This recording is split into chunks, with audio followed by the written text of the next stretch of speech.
14 centuries ago, God sent down the Quran as a guide to all humanity.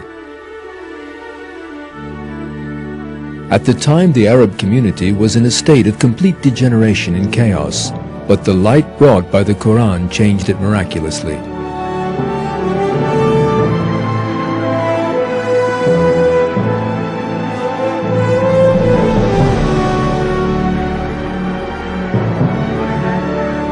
Before Islam, the Arabs were a barbarous people who worshipped idols of their own making, believed warfare and bloodshed to be virtuous, and were even capable of killing their own children.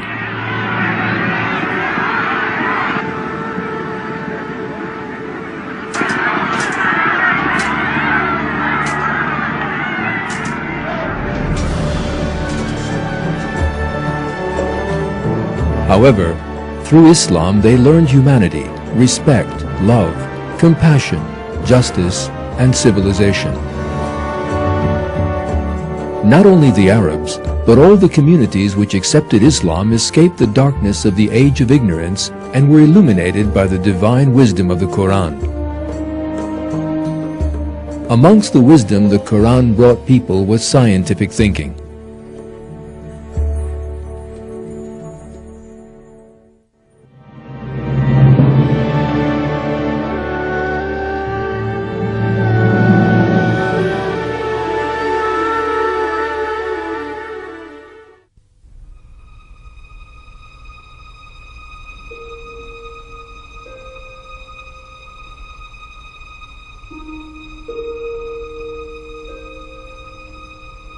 The foundation of scientific thought is the sense of curiosity. Because people wonder how the universe and nature work, they investigate and become interested in science. But most people lack this curiosity. For them, the important things are not the secrets of the universe and nature, but their own small worldly profits and pleasures. In communities where people who think in this way are in charge, science does not develop. Idleness and ignorance rule. The Arab community before the Quran was of this type, but the verses of the Quran called upon them to think, to investigate, and to use their minds, perhaps for the first time in their lives. In one of the first revealed verses of the Quran, God drew attention to the camel, a part of Arabs' everyday lives.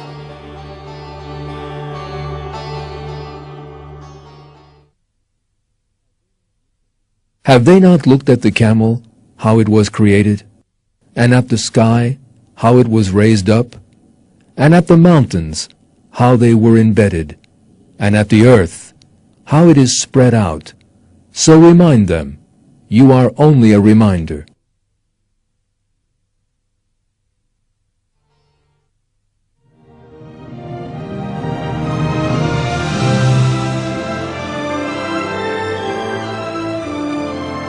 In many other verses of the Quran, people are instructed to examine nature and learn from it because people can know God only by examining His creations.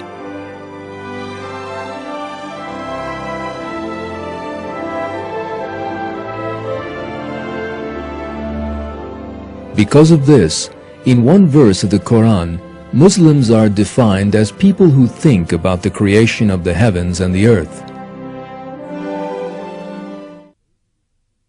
Those who remember God, standing, sitting, and lying on their sides, and reflect on the creation of the heavens and the earth, saying, Our Lord, you have not created this for nothing. Glory be to you. So safeguard us from the punishment of the fire.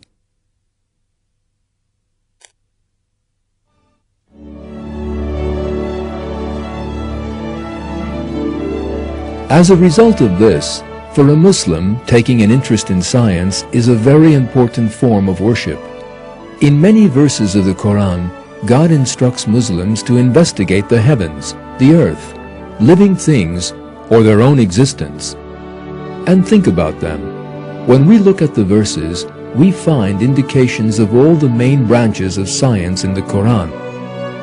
For example, in the Quran, God encourages the science of astronomy like this. He who created the 7 heavens in layers. You will not find any flaw in the creation of the All-Merciful. Look again. Do you see any gaps?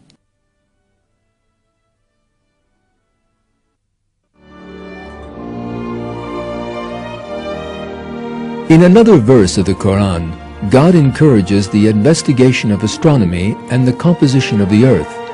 That is, the science of geology, like this.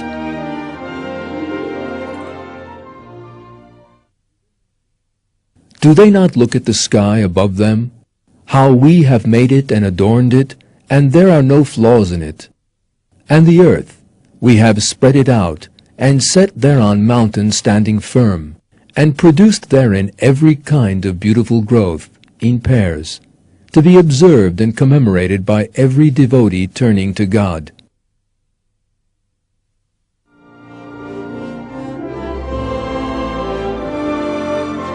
In the Quran, God also encourages the study of botany.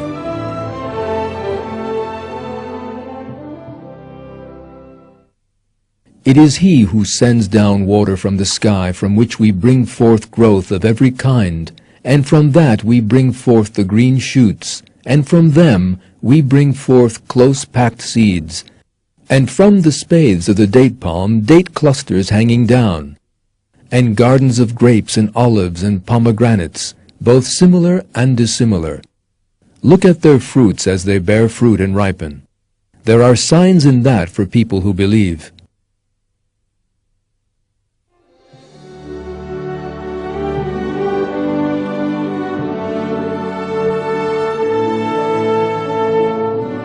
In another verse of the Quran, God draws attention to zoology.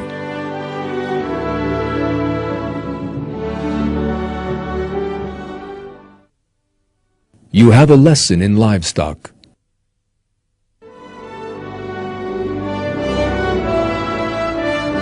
Here is a Quranic verse about the sciences of archaeology and anthropology. Have they not traveled in the earth and seen the final fate of those before them?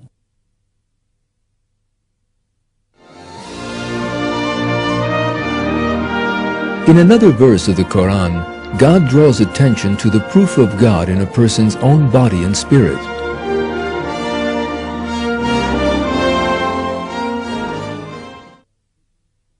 There are certainly signs in the earth for people with certainty, and in yourselves as well. Do you not then see?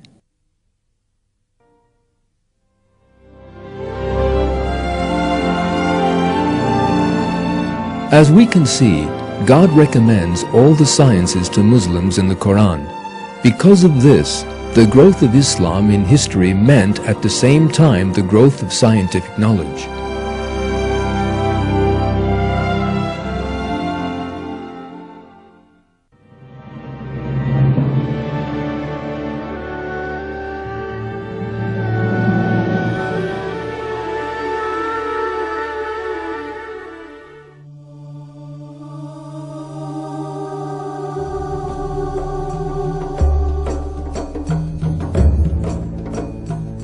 When the Prophet Muhammad, peace be upon him, began to preach Islam, the Arabs were a community of ignorant, superstitious tribes.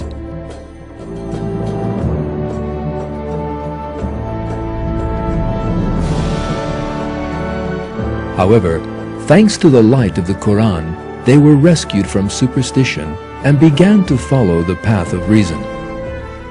As a result of this, one of the most astonishing developments in world history took place, and in a few decades, Islam, which emerged from the small town of Medina, spread from Africa to Central Asia. The Arabs, who previously could not even rule a single city in harmony, came to be rulers of a world empire.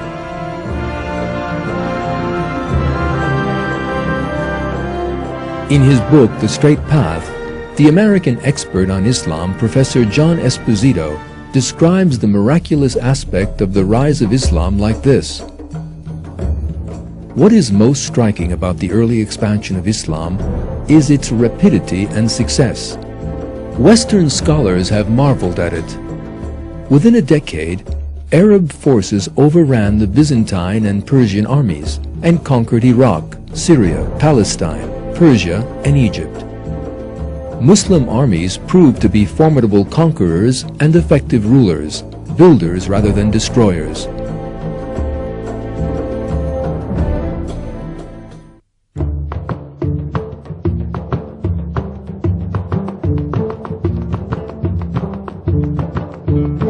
When different peoples, including the Turks, accepted Islam of their own free will, the Islamic Empire grew even more, and it became the greatest power in the world during that period.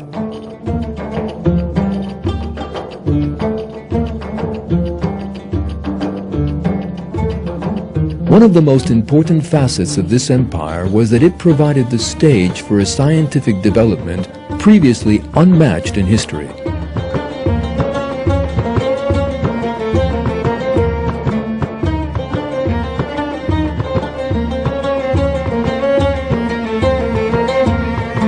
At a time when Europe was living through the Dark Ages, the Islamic world created the greatest legacy of scientific knowledge seen in history to that date.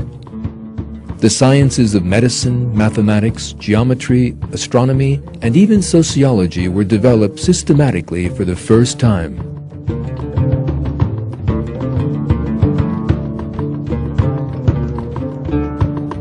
Some commentators try to link this Islamic scientific development to the influence of the ancient Greeks. But the real source of Islamic science was the experimentation and observations of Muslim scientists. In his book, The Middle East, Professor Bernard Lewis, an expert in Middle Eastern history, explains it like this. The achievement of medieval Islamic science is not limited to the preservation of Greek learning, nor to the incorporation in the corpus of elements from the more ancient and more distant East. This heritage which medieval Islamic scientists handed on to the modern world was immensely enriched by their own efforts and contributions. Greek science, on the whole, rather tended to be theoretical. Medieval Middle Eastern science was much more practical, and in such fields as medicine, chemistry, astronomy, and agronomy, the classical heritage was clarified and supplemented by the experiments and observations of the medieval Middle East.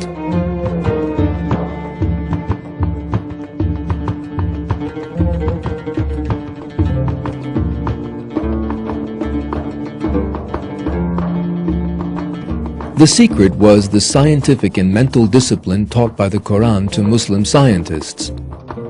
The lines written by a Muslim scientist of that period in his private diary strikingly demonstrate how much alive the Quran-based concept of science was. Then, for a year and a half, I devoted myself to study. I resumed the study of logic and all parts of philosophy. During this time, I never slept the whole night through and did nothing but study all day long. Whenever I was puzzled by a problem, I would go to the mosque, pray, and beg the Creator of all to reveal me that which was hidden from me and make it easy for me that which was difficult. Then at night, I would return home, put a lamp in front of me, and set to work reading and writing. I went on like this until I was firmly grounded in all sciences and mastered them as far as humanly possible. Andalusia, where most Muslim scientists were born and raised, became a major center of innovation and development, especially in medicine. Muslim physicians were trained in such varied fields as pharmacology, surgery, ophthalmology, gynecology, physiology, bacteriology, and hygiene, and they made important discoveries which laid the foundations of modern science. Here are some of them.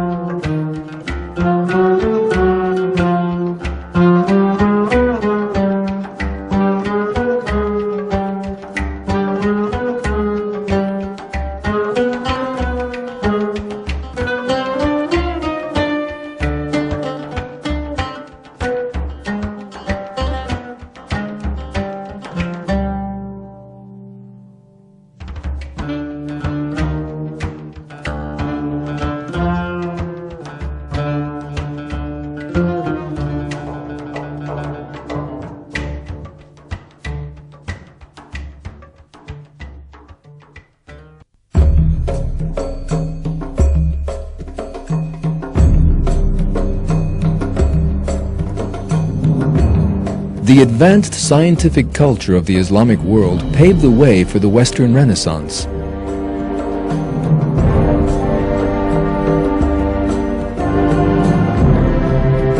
Muslim scientists acted in the knowledge that their investigation of God's creation was a path through which they could get to know Him.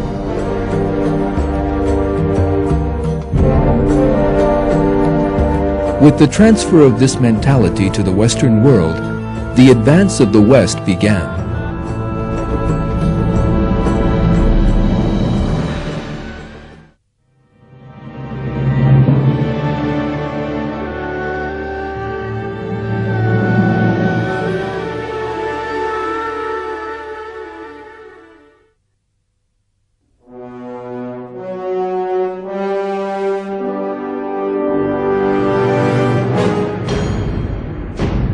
Medieval Europe was ruled by the dogmatic regime of the Catholic Church.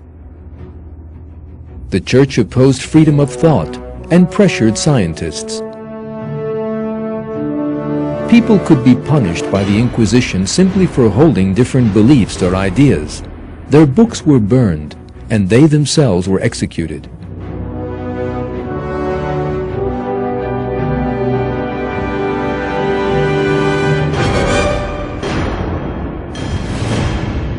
The pressure on research in the Middle Ages is often referred to in history books, but some interpret the situation wrongly and claim that the scientists who clashed with the Church were against religion.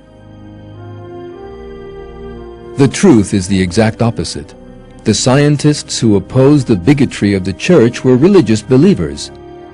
They were not against religion, but against Church dogma. For example, the famous astronomer Galileo, whom the Church wanted to punish because he stated that the world rotated, said, "I render infinite thanks to God for being so kind as to make me alone the first observer of marvels kept hidden in obscurity for all previous centuries." The other scientists who established modern science were all religious. Kepler, regarded as the founder of modern astronomy, told those who asked him why he busied himself with science, "I had the intention of becoming a theologian, but now I see how God is, by my endeavors, also glorified in astronomy, for heavens declare the glory of God." As for Newton, one of the greatest scientists in history, he explained the principle underlying his zeal for scientific endeavor by saying, "He, God, is eternal and infinite, omnipotent and omniscient. That is, His duration reaches from eternity to eternity, His presence from infinity to infinity. He governs all things and knows all things that are or can be done. We know Him only by His most wise and excellent contrivances of things. We reverence and adore Him as His servants."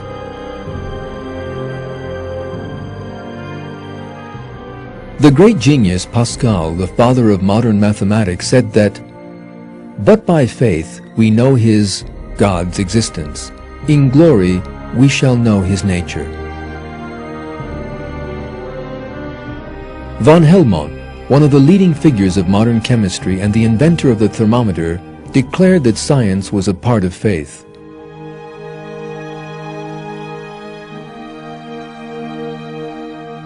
Georges Cuvier, the founder of modern paleontology, regarded fossils as surviving proofs of the creation and taught that living species had been created by God. Carl Linnaeus, who first systematized scientific classification, believed in the creation and stated that the natural order was a significant proof of God's existence. Gregor Mendel, the founder of genetics, and also a monk, believed in creation and opposed the evolutionary theories of his time, such as Darwinism and Lamarckism. Louis Pasteur, the greatest name in the history of microbiology, proved that life could not be created in inert matter and taught that life was a miracle of God. The famous German physicist Max Planck said that the creator of the universe was God and stressed that faith was a necessary quality of scientists.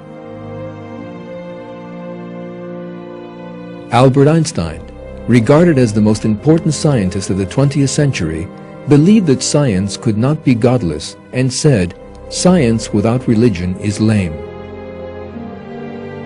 A large number of other scientists who guided scientific history were religious people who believed in God.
These scientists all believed in God and served science with the intention of discovering the universe which He had created. As God decreed in the Quran, they thought about the creation of the heavens and the earth and investigated in the awareness of God. The birth of science and its development were the result of this awareness.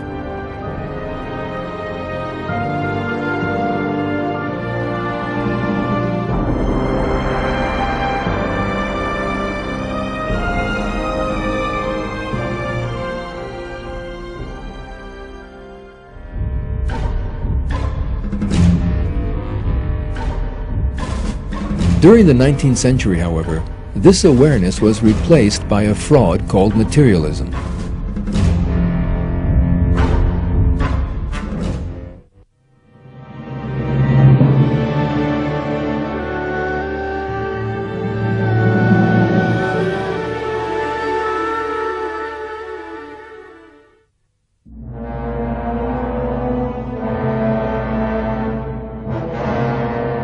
The 19th century was a period which witnessed the greatest errors in human history.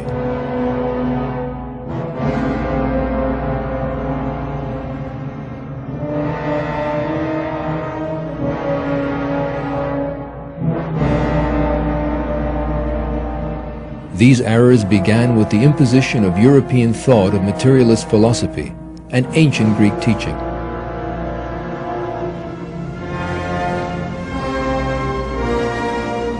The greatest error of this period was Darwin's theory of evolution.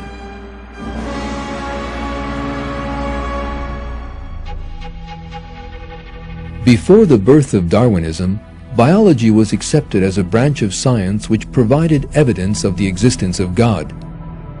In his book Natural Theology, the famous biologist William Paley maintained that, to the extent that every clock proves the existence of a clockmaker, natural designs prove the existence of God.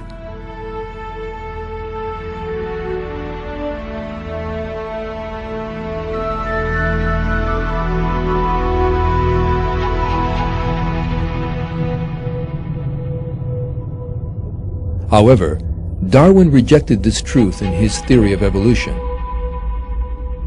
By distorting the truth to fit materialist philosophy, he claimed that all living things were the result of coincidences. In this way, he created an artificial separation between religion and science.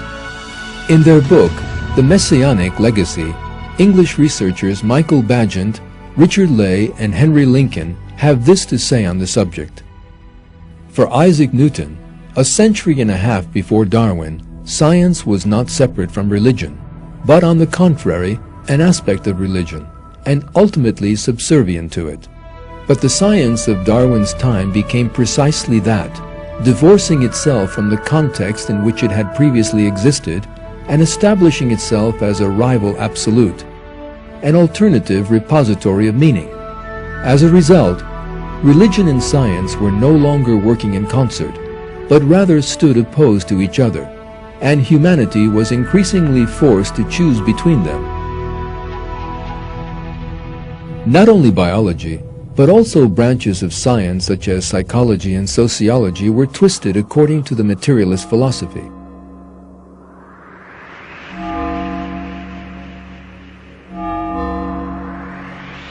Astronomy was distorted according to the materialist dogmas of ancient Greece.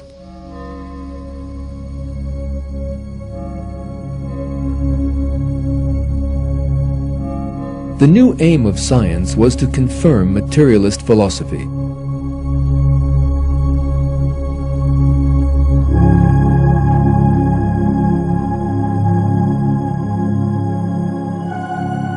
These incorrect ideas have dragged the scientific world into a dead end for the past 150 years.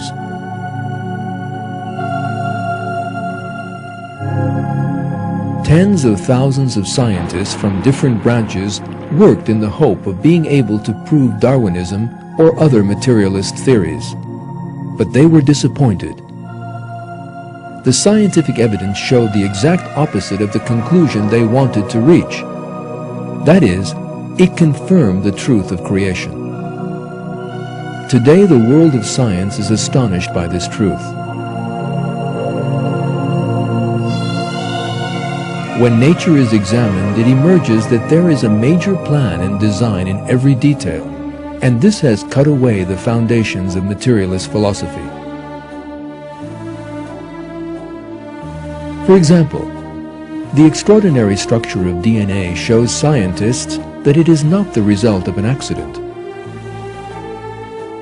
The DNA in a single human cell contains enough information to fill a whole 900-volume encyclopedia.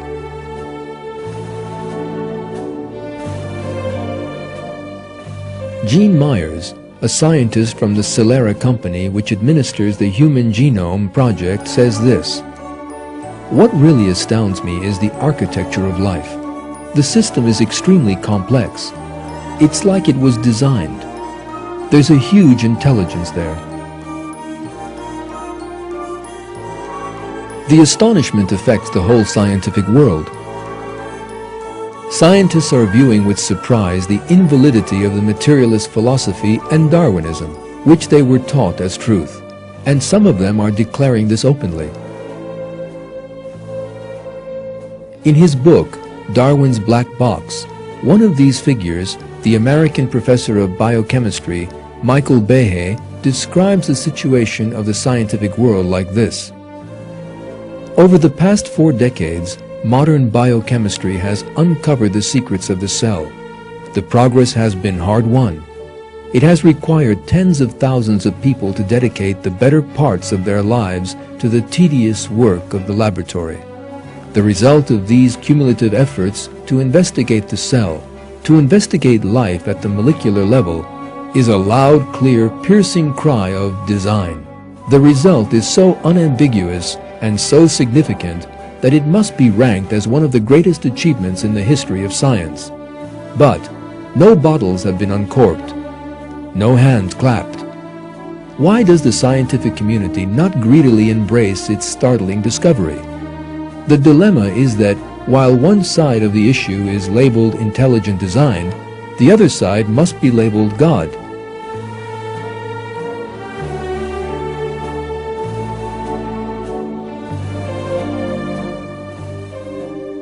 The same situation exists in astronomy. The astronomy of the 20th century has demolished the materialist theories of the 19th.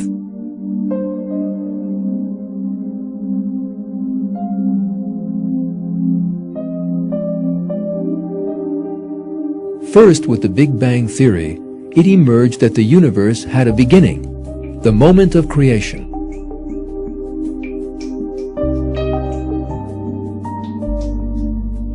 Since then, it has been realized that in the universe, there is an extraordinarily delicate balance which protects human life.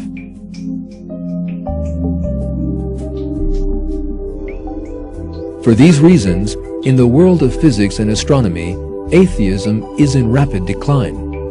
As American physicist Robert Griffiths jokingly remarks,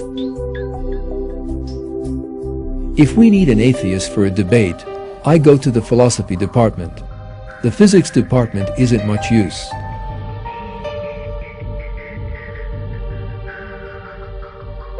In short, in our day and age, materialist philosophy is collapsing.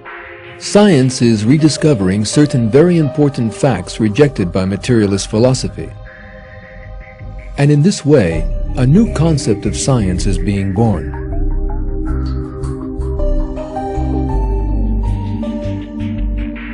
The intelligent design theory, which has been on a rapid rise in the United States of America during the past 10 years, is a leading part of this new scientific concept.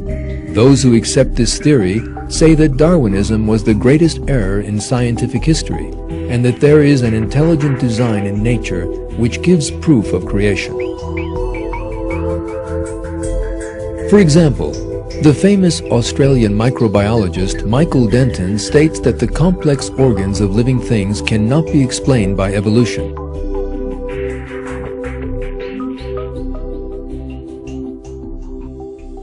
And this is a very profound question, which everybody brushes over, everybody tries to sweep under the carpets. The fact is that the majority of these complex adaptations in nature cannot be adequately explained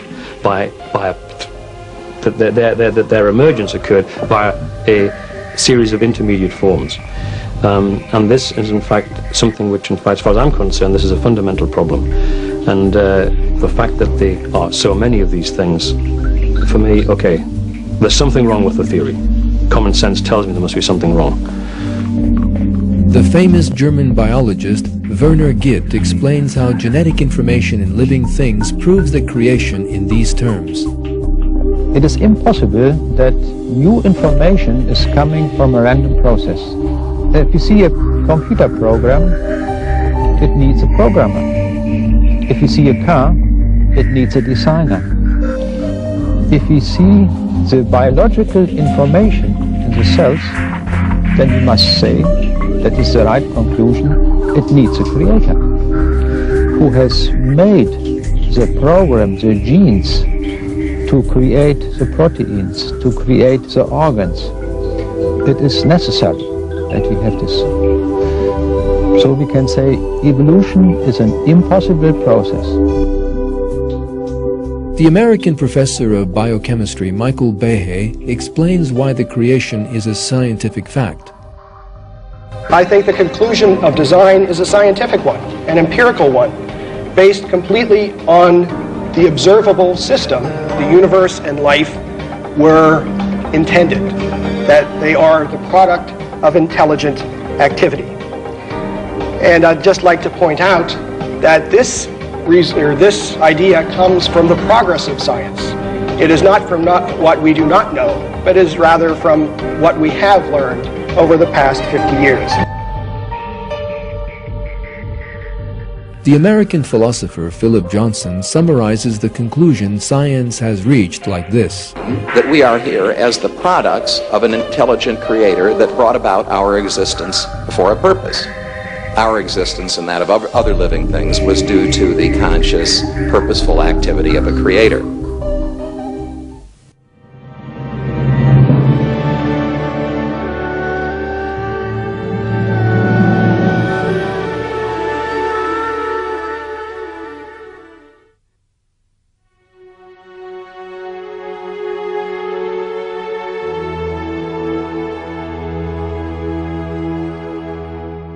God created the entire universe, and the whole of creation shows humanity the signs of God.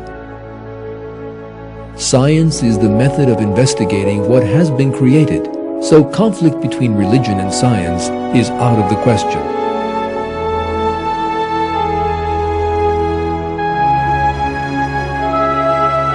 On the contrary, Islam encourages science. The major scientific advances in Islamic history clearly show the importance of this encouragement.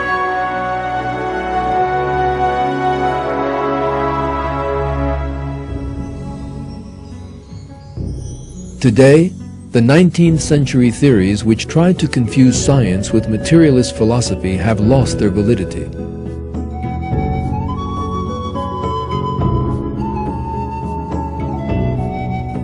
Humanity will shortly understand clearly that God created the entire universe and all living things. Science provides evidence of this creation, and the Quran, which brought the news of this truth 14 centuries ago, leads the way to science.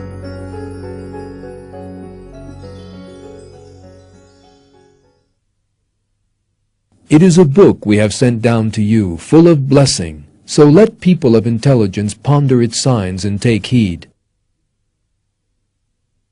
This is my path, and it is straight, so follow it. Do not follow other ways, or you will become cut off from His way. That is what He instructs you to do, so that hopefully you may do your duty.